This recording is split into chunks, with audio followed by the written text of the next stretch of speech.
What's up, guys? Now, much like every other holiday or special event, the Super Bowl is now spoiled extra early for everyone. Hey, there wasn't enough air in that thing. Give me that thing. It's bullshit. All right. So, of course, we're not talking about score predictions, gameplay analysis, or the constant bitching about Deflate game. Yeah, there you go. You're gonna have to actually watch the game for all that. Yeah. We're talking about the real thing that everyone actually watches the Super Bowl for. The ads. The commercials! Yeah, that's what everyone's doing it for. All right. Yes, and since, you know, the internet exists and the companies who spend literally millions of dollars on Super Bowl ads want more people than just the ones who actually watch the big game to see their commercials, it's becoming an increasing trend for them to go ahead and put the ads up on YouTube almost a week before the actual coin toss. Everything's the Avengers now. Yeah.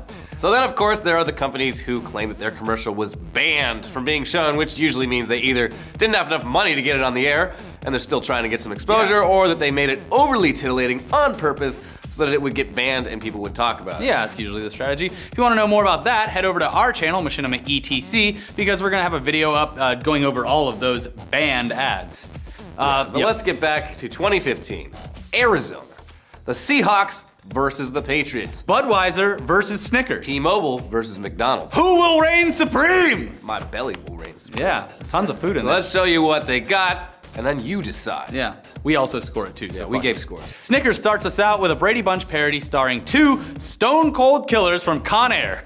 Yep, Danny Trejo and Steve Buscemi. They play Marsha and Jan, who aren't feeling like themselves until they eat a Snickers bar. That's pretty much the gist of it. Yeah. Score?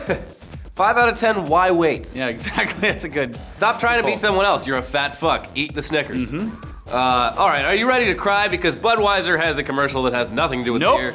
It has everything to do with emotional blackmail. Yeah, it's about a dog who inadvertently stows away and ends up getting lost, but in typical homeward bound fashion, goes on a long, sad journey to find its way home. White fur gets all dirty Oh, from it's the so rain. sad. But he doesn't end without being confronted by a hungry wolf. Luckily, it just so happens to exist a few hundred feet from the Budweiser Clydesdales, who break from their barn and come to the rescue.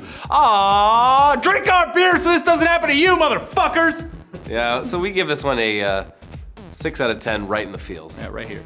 I hate this commercial. But sticking with beer commercials that have absolutely nothing to do with the consumption of alcohol, we have one for Budweiser's biggest competitor. Yeah, no, not the ever-growing craft beer market, which has brought sales of America's beer down increasingly over the past few years. We're talking about its little sister, Bud Light. Yeah. So to compete with last year's commercial where a lucky guy got to spend an entire night out having a blast and playing ping pong with Arnold Schwarzenegger, they've recreated the classic arcade game Pac-Man in human size, and they bring in a guy who's seemingly unaware about what's going to happen, even though he's most certainly a paid actor, Absolutely. into the game where he has to stomp out pellets and giant cherries while avoiding life-size ghosts that are chasing after him while people cheer him on and a DJ plays. Why the hell is there a drummer playing alongside a DJ? We have no idea. He does finally get his reward, and it's a delicious Bud Light. Worth it. Score? 11 out of 10 Pac-Man pellets. That's IGN did that score. You earned it. Yeah. And then there's Kim Kardashian, looking more and more like an alien every year. She's obviously known for being half naked all the time, but after her over-the-top Skechers commercial a few years ago, she actually toned it down this year for T-Mobile and their data stash. Yeah, in this one, Kim is the center of attention, as usual, and she's mocking herself by convincing you that you need more data so you can look at her ass pictures all day on Instagram. At least she's aware that her life is just makeup and vacation selfies, and good job T-Mobile for snagging probably the biggest user of data on the planet. Yeah, but even worse than the commercial is the fact that T-Mobile is deleting all the negative comments about the ad from its YouTube video. Who would do such a thing? We can still see the dislikes, T-Mobile. You're not hiding it that much. What's the score, Elliot? 2 fat ass cheeks out of 10. Yeah, 2 big old cheeks. Her butt is huge. There was a big surprise out of this Dove for Men ad where they portray human males as more than just bumbling fucking idiots for once in a commercial. What? Yeah, can you believe it? Yeah, if there's one thing that's usually a guarantee in commercials, it's that whenever there's a dude on screen, he's probably fucking something. Whoa! And in this ad, which again has nothing to do with the product it's made for, it shows you that all you need to do to be a good guy is stick around for your kids. Because apparently this is something they need to tell you that you need to do. Please stick around for your kids. Hey, I'll do it for Dove. Yeah, score 3 out of 10 packs of cigarettes that my dad went out to get and never came back. And force me to smoke. Yeah, smoke the whole thing. Let's move on to car commercials. We got one for the Mercedes AMG GT, which basically shits all over the Aesop fable about the tortoise and the hare. Slow and steady wins the race? No! No, fuck all that. Just stop by the Mercedes factory and buy a sports car. Blow past the hare and let him know that his wife is now sucking your cock because of your badass ride. Get a better car, asshole. I mean, at least this ad features the thing that they're actually selling, so you gotta give it a good score. Yeah, so we're gonna give it 7 out of 10 bunny blowjobs. Yep. Which probably hurt. Yeah, they have big teeth. Yeah. But let's move on to trailers that we'll be seeing this Sunday. Of course, we haven't seen the extended Jurassic World trailer yet, so I guess they're actually holding on to one thing Yeah. that you'll actually have to watch the game for, but we do have a look at a teaser for Disney's Tomorrowland. But yeah, it's mainly just a teaser for a trailer that will also appear at the Super Bowl. I hate this shit. It features George Clooney doing some voiceover and shows off a couple quick shots of the futuristic landscape. So it's kind of cool to see. There's also a pretty quick trailer for Hot Tub Time Machine 2, where apparently Adam Scott has inflatable balls. Hilarious. So I guess, at least for movie trailers, we'll have to wait until later this weekend to Yeah. get a real good look. So there's that. Yeah. But Yeah, the Super Bowl is more about partying with your friends and pulling football verbiage out of your ass for a few hours anyway. And here's a free one. Whenever the team you want to win has the ball, just yell, "Move the chain!" There you go, that's free, you can have that. Yeah, I but heard we- it on Madden. we do have one actual trailer for you guys in this episode full of commercials, and that's Yeah. because this morning a trailer for Ted 2 was released. Yay! Yeah. Why are you clapping? Okay.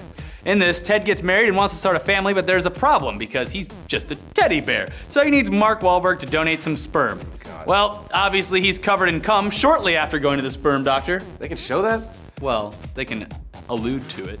Okay, so then in order to raise a child, Ted has to prove to a judge that he is a person. We're sure that some sort of legal hilarity ensues, and Ted probably ends up okay. He probably ends up okay in the movie. I mean, the first Ted was okay, and it's always fun to watch Mark Wahlberg act 10 years younger than he actually is, so we'll probably see this. But I certainly can't wait for the no doubt family-friendly Ted 3, where there are a bunch of little teddies running around in something that will probably resemble Are We There Yet? Half human, half teddy bear. Just like abominations. mutants. Yeah. And also today we have an exclusive look at SpongeBob SquarePants, the new movie Sponge Out of Water. Tom Kenny was nice enough to join us in studio. We did an AMA with him that'll go up on Sunday. What a nice guy. Yeah, he is fantastic. And that is actually up on the main channel, so you can check that out right now. But what do you guys think about the Super Bowl commercials? Are they blowing their load too early? And are you still gonna watch the game? I mean, I guess. Go Seahawks. Go Seahawks. It's the one football game I watch every year. Yeah, because you're just gorging yourself with wings and beer. Yeah, and it's funny, usually by the end of it, I'm like, you know what, I should probably get into football. But then like 6 months pass, and I completely lose all interest in it. What sport do you like? I like basketball a little bit. Basketball's cool. And hockey. Cricket, Ugh. field hockey, Ugh. water polo. All right. Yeah, now we're getting there. Women's volleyball Yes. Well, yeah, everyone loves women's volleyball. and golf. Women's golf? No. No.